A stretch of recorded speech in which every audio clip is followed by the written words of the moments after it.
Good afternoon. It is Super Bowl Sunday, and you are here live and direct with the sport section.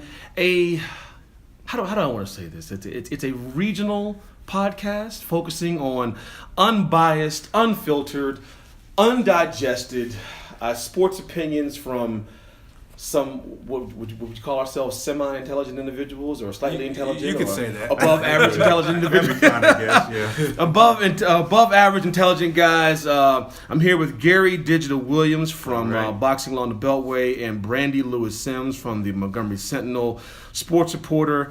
And I think that the best way, the reason we call it the sports section is because when you open up your newspaper, you immediately turn to news events that you find to be the most interesting. And when you get to the sports section, you got your front page, your second page, third page, back page, editorial section, the whole 9 yards. So consider us to be a audio virtual sports section that you just kind of turn through, listen to the headlines, listen to the commentary, sit back, relax, and enjoy yourself for the Sunday sports section of the week. Mm-hmm.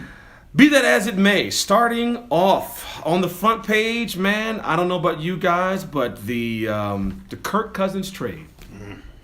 I couldn't have been more surprised, as if, like Clark Griswold said, if I had woken up with my head sewn to the carpet. Kirk has been, I guess, kind of put to the side in the trade regarding Alex Smith, who's coming in as a Washington Redskin. The trade will be made official on March 14th, I guess basically ending the whole Kirk Cousins free agency saga. Yeah, he's done. I think part of the issue I have with this trade is they kind of did it behind the back of Kirk Cousins. I agree wholeheartedly. They definitely did it behind his back. And then to top it all off, they get rid of one of their promising defensive backs in Kendall Fuller. Kendall Fuller, I think, is fantastic. Yeah, I'm shocked and appalled when they let Fuller go. Yeah, Man. That was so. right. So the combination of the two just doesn't work well. And then you have a 34-year-old quarterback who is decent at best. But he's nobody you want to build a program around. You want to build a franchise around a guy like him. I mean, he'll dink and dunk you all day. Exactly. He won't go down deep, and he's 34 years old. Right. That's the biggest thing. He's 34 years old. I heard someone say he's an older Kirk Cousins. Version of Kirk Cousins. Yeah, that's Well, what he is. his career is definitely on the decline at 34 years old. I mean, how many more years in the league does he have? You know, three, four. Well, you know years? what?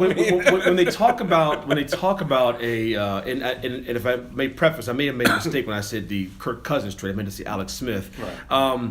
You're right.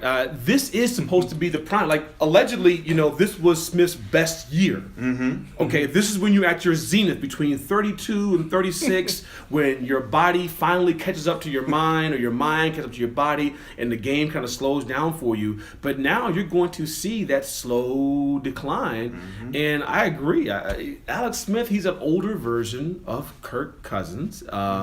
He did throw the ball down the field this year. Okay. But that's because he had a downfield threat. Mm-hmm. Something that last time I checked, I don't think the Redskins have They don't have one. a That's the downfield. problem. Well, they did. They had one in Terrell Pryor, Right. who just couldn't catch a cold if he was naked in the Alaskan outback. I don't seem to understand what exactly is.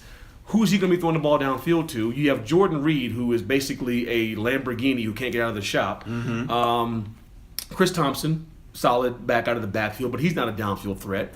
Right.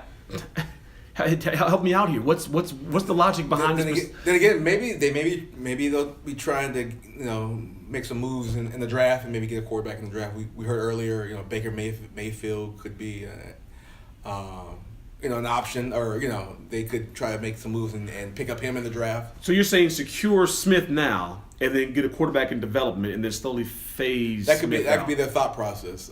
Like I said, we don't know what they're thinking, but And they don't know what they're thinking. That's Right. their problem too. Yeah, it's funny. As crazy as Vinny was, I still can hear him say, "We have a plan. We know what we're doing, so don't panic." I actually wouldn't mind hearing him say that. I wouldn't mind hearing somebody say something, because I think the collective brain or consciousness of the Redskins fan base is sitting there scratching their head like, okay, We have a quarterback who's an older version of the one we currently have.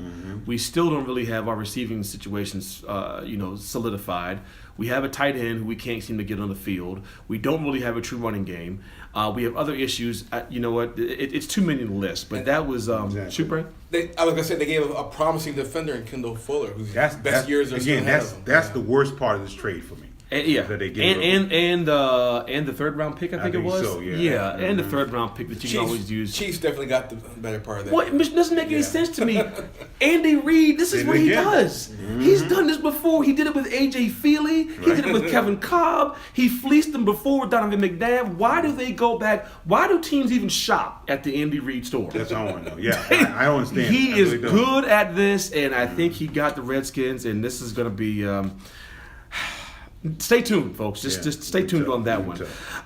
Coming down the line in the NBA, Oklahoma City Thunder Russell Westbrook, the star of the Thunder, will not be disciplined by the NBA for shoving a fan at the conclusion of this past Thursday night's game in Denver. I don't know if you all saw the footage of it. I haven't seen that. Did you see the footage of it? I don't think I did. It was kind of cheesy. I mean, it was weird. The game was kind of over, and Russell's standing there holding the ball, and I don't know. The guy kind of comes out, and he's kind of woofing like, I guess because we won. And Westbrook kind of puts one hand out and kind of pushes him on the shoulder like, get back. And it became this whole hullabaloo about shoving a fan. And, I was listening to Chauncey Billups on NBA Tonight, one of those shows, and he was talking about how the fan came out there and had his hands balled up, and you got to protect yourself and protect the court. I'm going to have to go the other way, man. If a fan comes on the court, let security handle it. You should not be putting your hands on the fans. I agree with that. And I think there are issues with fans. I mean, we've had one for years. We had one for years here in Washington, Robin Ficker, who was a crazy nut. And he, to his, I guess, for lack of a better term, credit, he never let it get overly physical. No. But he was still a nut.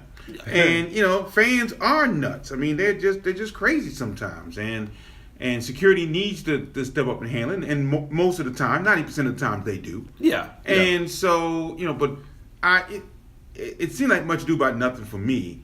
But if Westbrook, is that a pattern of his? I'd say no. No. And I'm glad it's over, to tell you the truth. Well, at the end of the game, these guys' adrenaline is up, it's rushing, and if you're going to come down and try to confront somebody, it's going to, I'm not saying it's going to happen, that someone's going to put their hands on somebody, but there needs to be, I think, a more tighter form of security around those areas, because we've all been to basketball games. How in the heck do you get all the way down to the floor unless you got floor seats and then get out on the court? Like, where are the guys in the yellow jackets that say event staff watching the floor to making sure these guys don't get close? But like I said, that's their fault. But as far as Westbrook goes, being in the classroom, they tell you, don't put your hands on the kids. Exactly. That's carte blanche. You can't do that. So I don't think Westbrook should be fined per se. But dude, man, you can't put your hands on the fans because that lends itself to a situation where if the league, you put the league in a position where they could potentially get sued if he claims you injured his shoulder. Man, and I think it was a bad move by Westbrook. I think he's got to show some restraint and keep himself cool and not let something like that happen in the future. But hopefully this will be contained by the NBA. In other news, the Michigan State Larry Nassar fallout. It continues. The Michigan State University president, Lou Anna Simon, announced her resignation. Basically because when you're at the top of the food chain, if something like this happening under your watch, I guess she decided she had to go. But this thing has begun to, like a cancer, begin to spread, and now they're starting to look at D'Antonio and Tom Izzo and how they run their programs. And what has been found out has been a pattern of widespread denial, inaction, and information suppression based upon allegations from officials and coaches and the whole 9 yards. And Brandy, how bad is this going to get? I mean, when you start looking at the spreading of sexual allegations and assault from the basketball team and the football team, and like where's this going to end? It seems like it's ongoing, guys. Every week, it seems like every week somebody is being accused of sexual misconduct. I mean, where does it stop? I mean, it's just crazy. You know, I don't know what to say. It's just crazy how all these allegations are always popping up, and a lot of times it's stuff that happened, you know, years ago. You know, so. But you know, the emotion that's going through this. I mean, you look at what happened this week with the father of actually 3 of the girls who had been molested by Nassar. Yeah. And how they how he went after after Nassar. He went after Nassar. Yeah, I saw the courtroom video, man. That was about as intense Yeah. as you could possibly get, man. And so when you had that, and you have that scandal, the Penn State scandal still isn't going away. You know, even though it's nowhere near what it once was, but still, there's still remnants of that. Still lingers. The Louisville scandal.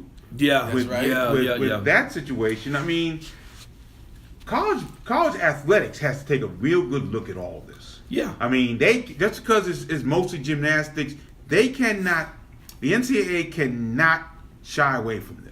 No. Because they do, it's going to come up and bite them in the behind, and it's going to be a real tough situation from there at that point. And I guess where it comes down to, one of the things that you take on as a coach, that you the responsibility you take on, is you're supposed to be educating young men how to act appropriately. Exactly. Now, there are some young men that behave badly. There are a couple of bad apples in every single bunch. I get that. But like Brandy was saying, I mean, do we really want to put the flashlight on every single program? Because if we do, man, there's a lot of situations where men have been behaving very, very badly. I agree with that, but the thing is, this is not just the players. It's not. This is leadership. True. And that's where the problem lies. It's leadership that's giving the problems and causing the issues, and not looking at the problem. You know, Rick Pitino did not look at the problem. True. Joe Paterno did not look at the problem. Yeah. So, you know, this is where it's coming from. The USOC, the United States Olympic Committee, did not look at this problem. And that's until it got to be too late. And they legitimately had opportunities. 'Cause, Right. I mean, now it's becoming uncovered, like there were whispers about Larry Nassar, and like you said, nobody wants to say, do we really want to get into the weeds on this thing? Because if you get into the weeds, it's almost like right now with the high school graduation issues. If you start putting the flashlight on everybody, you're gonna find, you know, what's that old phrase? If you dig 3 feet, you might find one body. You dig 6 feet, you might find 10. Right. So I mean, if you keep digging into the ground on this thing, I mean, who knows? And I agree with you. It is a leadership issue, and I think we collectively, as a sporting community, as a coaching community, as a leadership community, when we start hearing things about this, you got to dive in there and say, hey. Let's get this fixed. Let's nip it in the bud. Let's find out where it's coming from, and let's close it out. Right, definitely. So, shifting gears off of that just unfortunate circumstance, greatest of all time. Greatest of all time. They are now making cross-pollinating comparisons. Jordan versus Brady. Who would you announce as the greatest of all time? If you were to say, okay, we're going to make the Mount Rushmore of sports. Okay, obviously Muhammad Ali's on that Mount Rushmore. Right. We got to put Bill Russell. You put Bill Russell up there. 11, that's fine. 11 championships of all time. So we have a couple of. I mean, do we throw Babe Ruth up there? I don't know. I mean, you got Hank Aaron. Hank Aaron. There's a whole bunch of people you put up here. But now I guess let's say for the proverbial last spot, it's Jordan, Brady. Who is the greater championship? I'll go up with Gary first. Who's the greater champion? Between the two, I'd lean with Jordan only because Jordan won a championship in college. He won a championship in North Carolina. Touche. And it was his shot. And it was his shot that over gave, Georgetown. Right, And was it 83? 82. 82. That's right.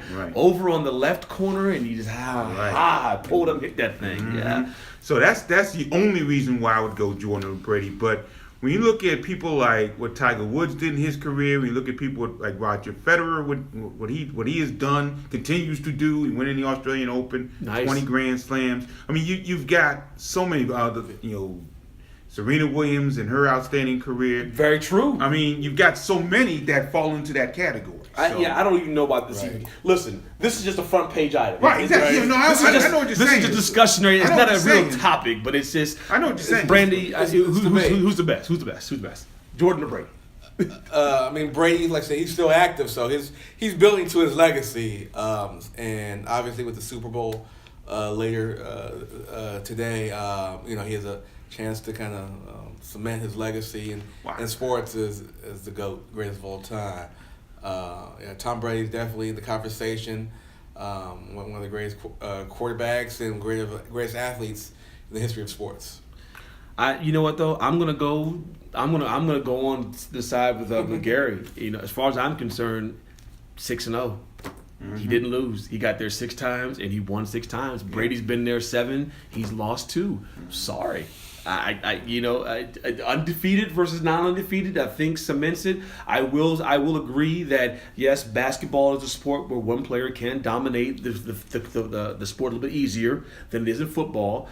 The fact what Brady has done over the last decade has been nothing short of Phenomenal. Getting to Super Bowl, it's so much harder to get there, and he has done it. But you can't. And technically, did he really lose those 2, or was it really Eli Manning making some incredible throws down the stretch? And the catches also. Yeah, the Tyree David Tyree catch, and then the Mario Manningham catch. I mean, but it really wasn't him losing the game per se. So it's kind of hard to say, but I'm gonna have to, Mike. I gotta go with Mike. To me, it's Mike. It always will be Mike, and I'm just a Mike apologist, so I'll leave it at that.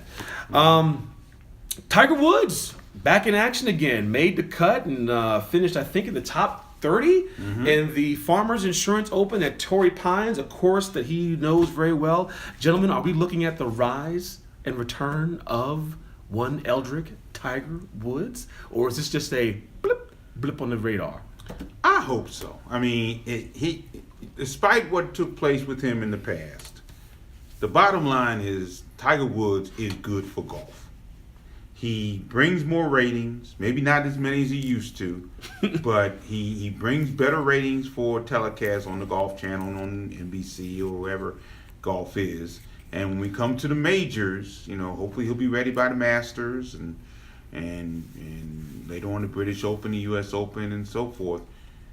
More people will watch him. Yeah. More people will watch him. More people will watch the tournaments in general to see him. And I think a healthy Tiger Woods is just better for the sport. Right, I agree. He brings. I've had an opportunity to cover some of his events in Montgomery County.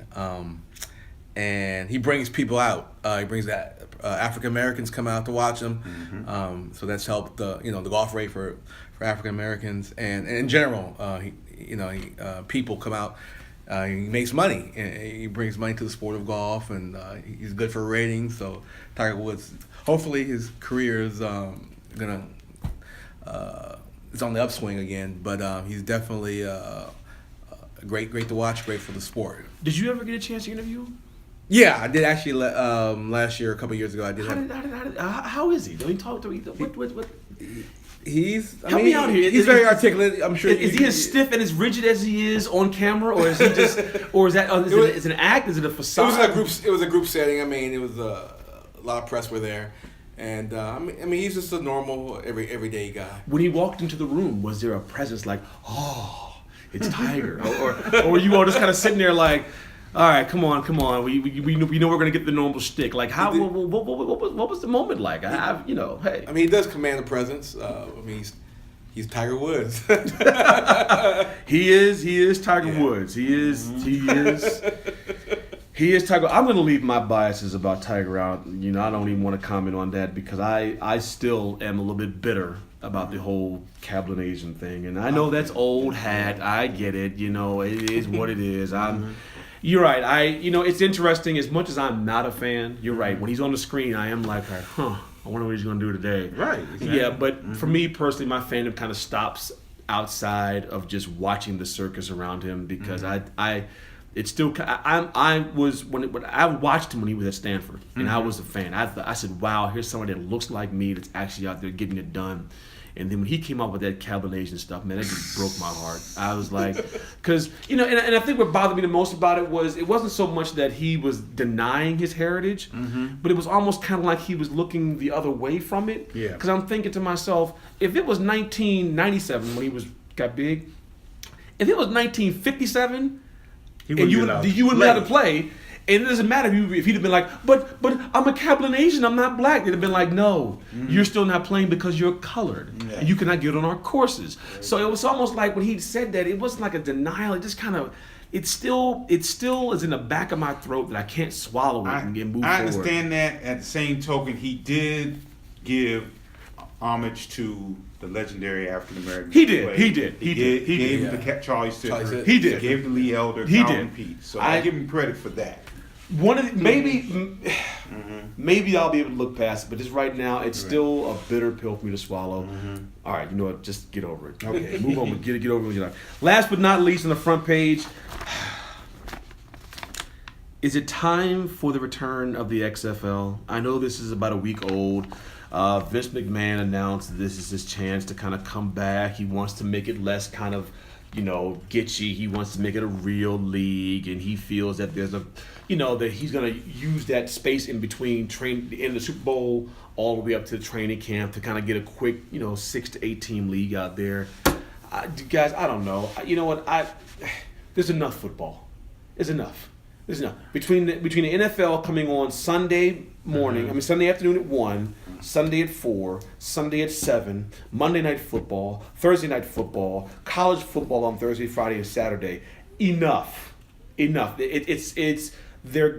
honestly think that the sport is hitting a tipping point as far as its exposure. And when you start putting too much content out there, it's not going to be exciting. I think it's part of the reasons why right now the NFL's ratings sagged this year because it's on too much. Yeah, I think that was part of it, and I know next year Fox is supposed to handle the Thursday night duties next year. That's right.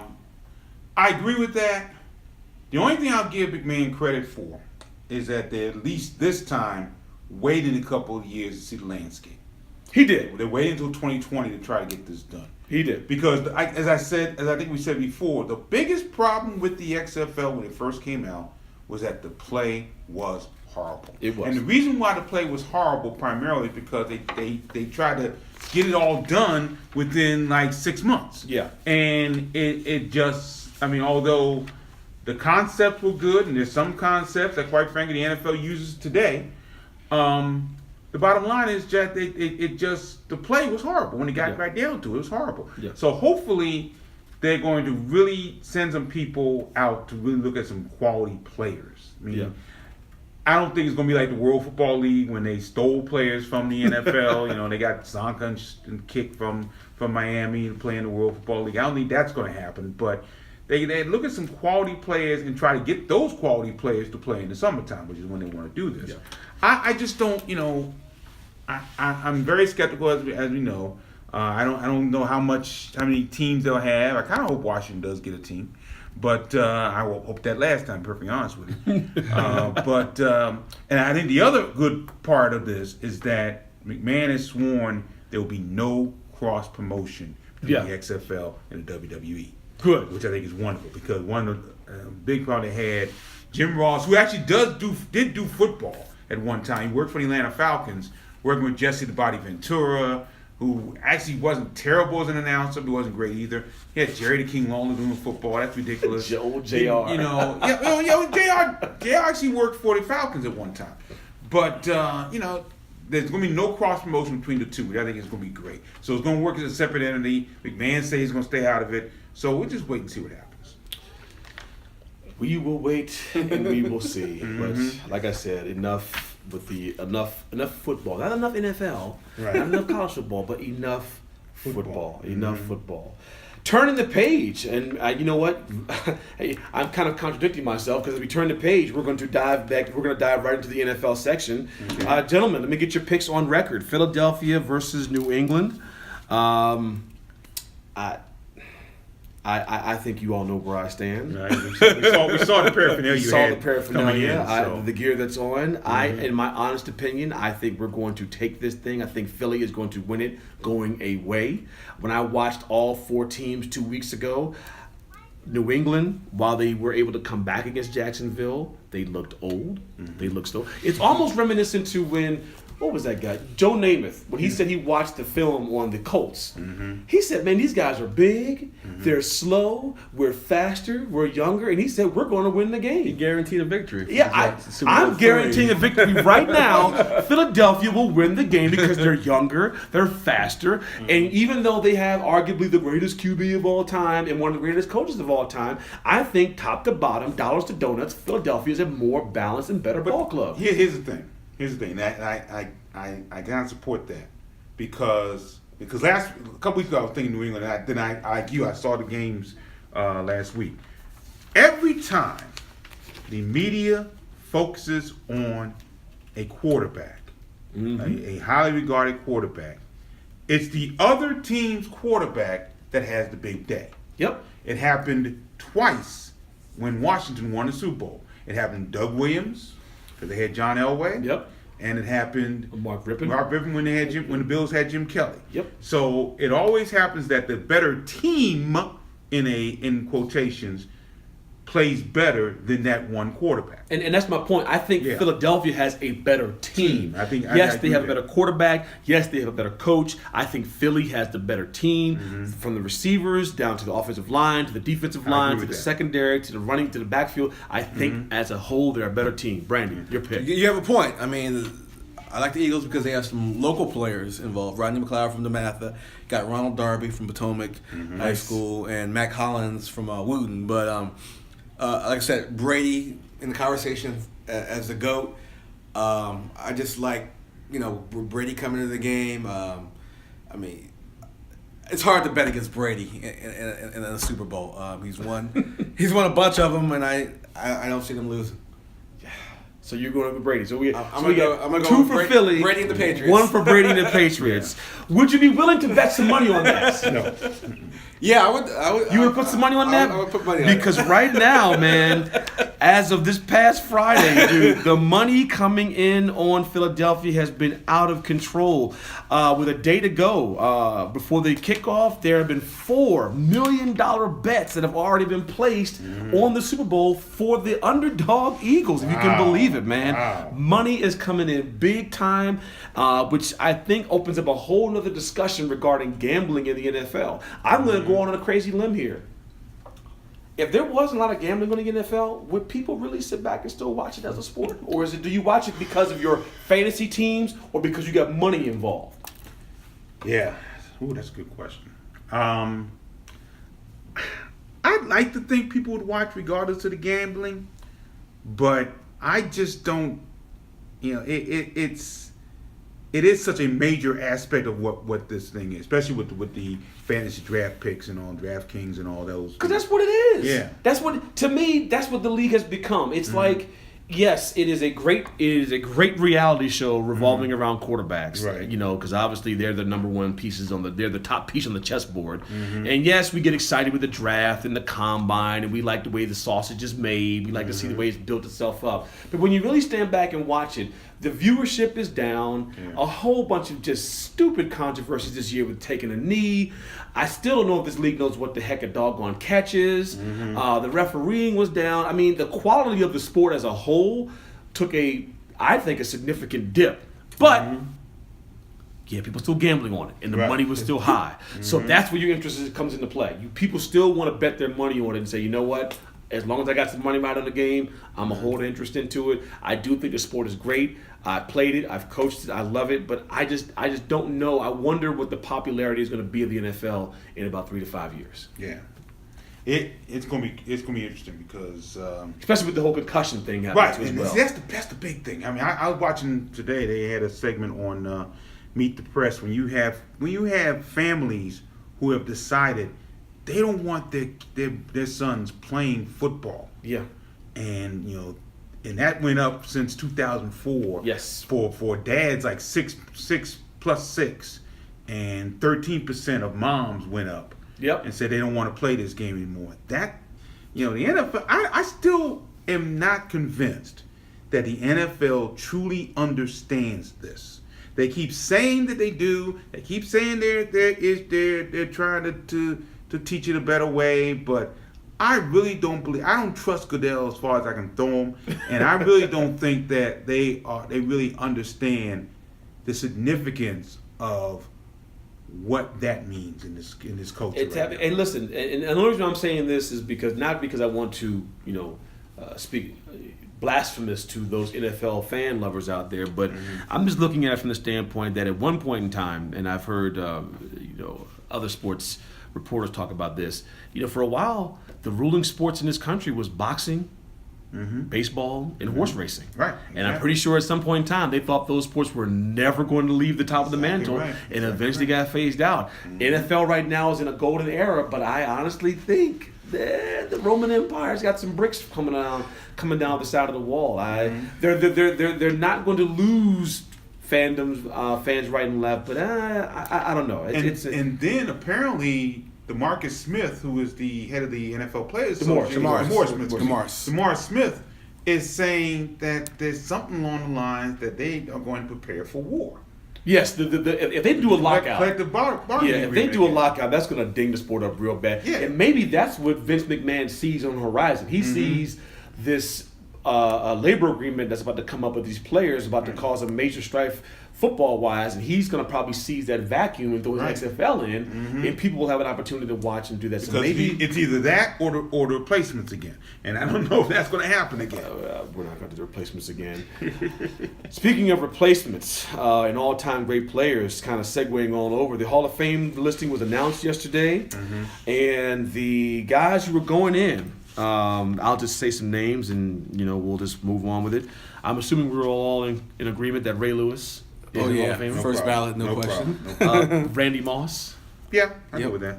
Brian Urlacher.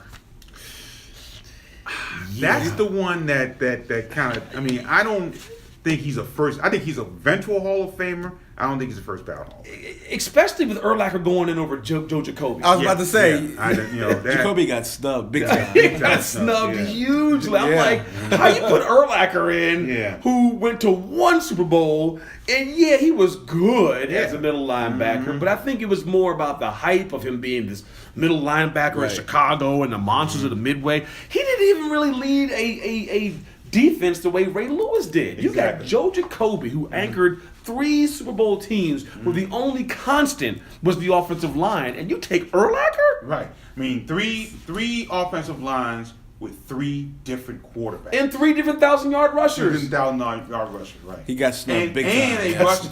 A rusher who hardly played the entire year until Super Bowl, and he rushed for 240 yards. Urlacher. I mean, I'm gonna have to call her. That one. Terrell Owens. Yeah, I go with that. T.O., yeah. I think the numbers can't keep him out, but he was a grade A jerk. He was a great player. Brian Dawkins. That's a little surprising.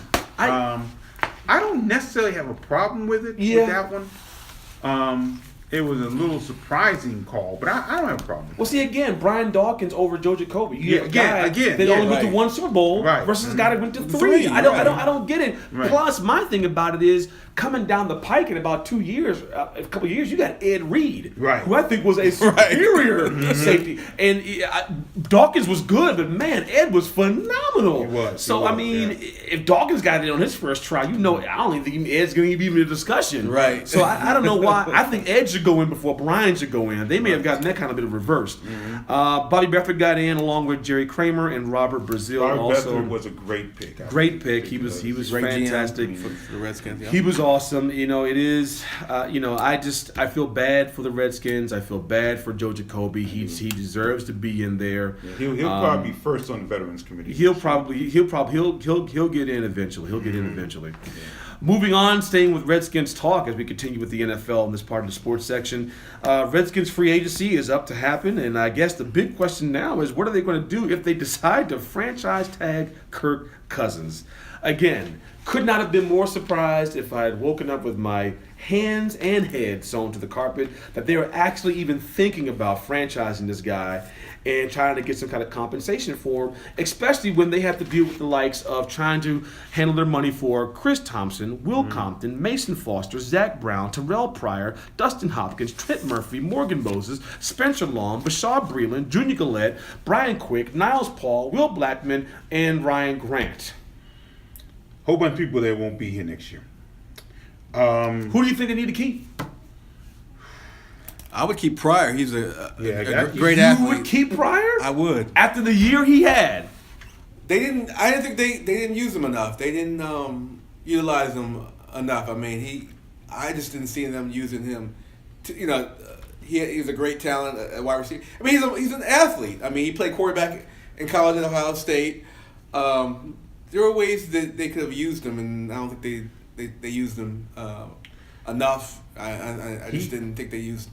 For his sake, not to cut you off, Brandon, but for his sake, I hope he's used better in an Alex Smith offense. Yeah. That's my key. I agree with you. I don't think they used him enough. So you would not put Terrell Pryor on the side of the road right now. You definitely hold on to him. Who else do you have? If you do that, who else do you have? A guy's an athlete. You almost He's have an no athlete. choice. He was a two-sport star in high school, basketball and football. Yeah. Like I say, he's played quarterback in the league, wide receiver. I mean, he's a great all-around athlete. Truly, you have no choice. I mean, he's almost someone you have to do just simple fact that you have nobody else. You got Josh Dotson. You got Jamison Crowder. You got Ryan Grant. And who's your big play threat? What good is Ryan Grant if he can run but he can't catch? I know. So you're saying hold on to him and just keep developing him? I would And do see that. what happens. I mean, that's the only thing I can think of. I mean, I don't know. It's just. Well, I think without a doubt you have to bring back Chris Thompson. I mean, that he's literally back. goes without He's back. saying. He's back. I think you got to bring back Will Compton and Mason Foster and Zach Brown, because if you're going to run even a 3-4 or a 4-3 linebacker or 4-3 defense, you're going to need quality linebackers in there. I think those guys are indispensable. Niles Paul, He's done. he's a special teamer. I don't understand why he seems to get so much fanfare. I've never really been impressed by him at all. I think it's time for D'Angelo Hall to retire. Trent Murphy, what do we do with him? Ooh, that's a tough one. That's a tough one. I like to see what they can get for him if they can get anything. Yeah, he might be expendable. Now that might be somebody. I don't think you franchise Trent Murphy, but I think while he's still on a contract, and even though he had the issue this year with the PEDs, I think it was with him being suspended 4 games. Right. I think he's still a valuable commodity as a possible backup. Maybe you unload him, but trying to franchise Kirk Cousins, I think, is just ludicrous. That's just so sad. That's literally out of control. I so don't know sad. what they're thinking about that, but it is what it is. Turning the page. NBA. I am. I don't even know where to begin. I mean, do we talk about the Golden State Warriors complaining because they're tired and they just don't? They're trying to get to the All-Star break because they're just mentally fatigued and worn out. Do we laugh at LeBron and the Cleveland Cavaliers and the madness that they've caused? Do we discuss very briefly about the Washington Wizards, who seem to be doing interestingly okay now that John Wall is out? Bradley Beal had another great game last night as the Wizards continue to win. All-Star game selections for the team has been announced along with the All-Star weekend. Let's start off with LeBron. LeBron wants out, and it is very obvious with what happened the other night with him getting smoked by almost 40 points by Houston. It looked like they gave up. It literally looked like they gave up. And I think what really hurt them was apparently it has been leaked out that there has been some type of report that LeBron is actually interested or even might entertain a meeting with the Golden State Warriors. He's also had ideas about the Spurs, the Lakers, the Rockets, and going back to the Heat again. Randy, what's going on with the Cavs, man? Good question, Michael. They're disintegrating before our eyes. Yeah, like I said, LeBron. You got LeBron there, and he's the go-to guy. I mean, he's the one that brings money for the league. He makes money for the league. But the Cavs definitely need a way. They need to keep LeBron happy, and whatever makes him happy, you gotta make. But see, he doesn't seem you gotta happy. make LeBron happy. But see, he doesn't seem happy. That's the issue. What would make him happy at this point? Because you can't trade for anybody anymore. Right. Mm-hmm. You can't. There's no more free agents to sign. You already got Derrick Rose and D Wade already there. What's going to make this guy happy? I don't know. I mean, the NBA is the most individual team sport ever. Paradox. Individualized team sport. It is. That's exactly it. I mean, to have one person, and I don't care how great he is, and LeBron is a great player, no question about that. But to be as individual, I mean, to have everything revolve around him is that if he's not happy, the entire team falls. Something's wrong with that. Something is just earnestly wrong with that picture. Yep. That you have your star player falls so badly that the entire team suffers. That means the entire team, in my opinion, has no guts, and they cannot fix what is going on around them to make their team better, despite the fact that their best player is not feeling it, so to speak. Yeah, I ridiculous. think it puts an unfortunate kind of taint on Yeah. All-Star Weekend. I mean, I'm looking here at the listing for Team LeBron with LaMarcus Aldridge and Bradley Beal and DeMarcus Cousins and Kevin Durant and Kyrie Irving. I mean, it's unfortunate that this has a taint because now you go into the All-Star game with everybody looking at him sideways. Here's the listing right here with all the guys on it. And versus Team Curry. It really kind of you want. I agree with what Brandy said. The league revolves around stars. Unfortunately, and it revolves has around for him. years. I understand. And I get right that. now, you have an embittered star who's not very happy with where he's at, coming into All-Star Weekend.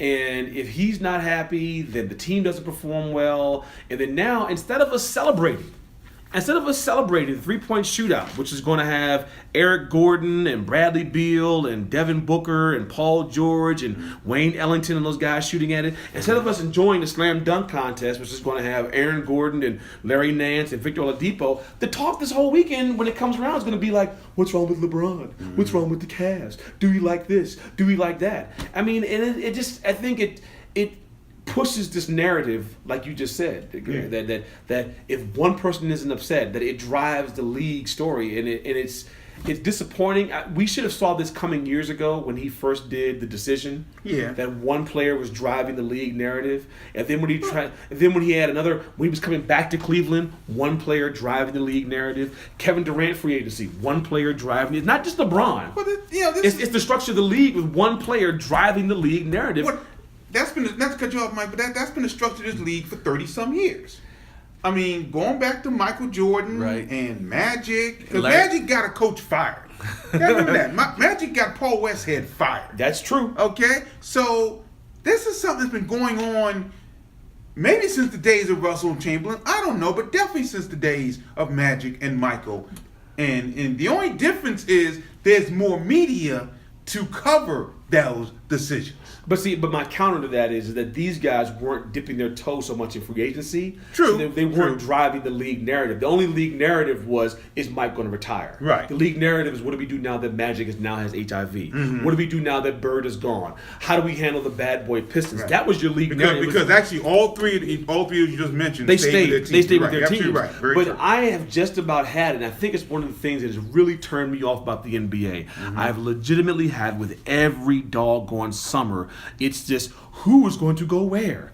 What's Carmelo going to do? Right. What's Westbrook going to do? What's this guy going to do? You can't have singular players consistently driving the league narrative every time around, because now you've dug yourself a hole. When one player's not happy and the team suffers, now what do? That and they can't shoot worth a darn either. That's another story. Anyway, They can't shoot with a darn. So we're going to take a break here as we finish up with the NBA, and then we're going to come back and we're going to do our last 3 pages of the sports section, getting into the NCAA, Major League Baseball, and the National Hockey League as we begin to close out. So again, this is yours truly, Mike Burnell, here with Gary Williams and Brandy Lewis Sims on the sports section. Stay tuned for part 2 coming up in about 5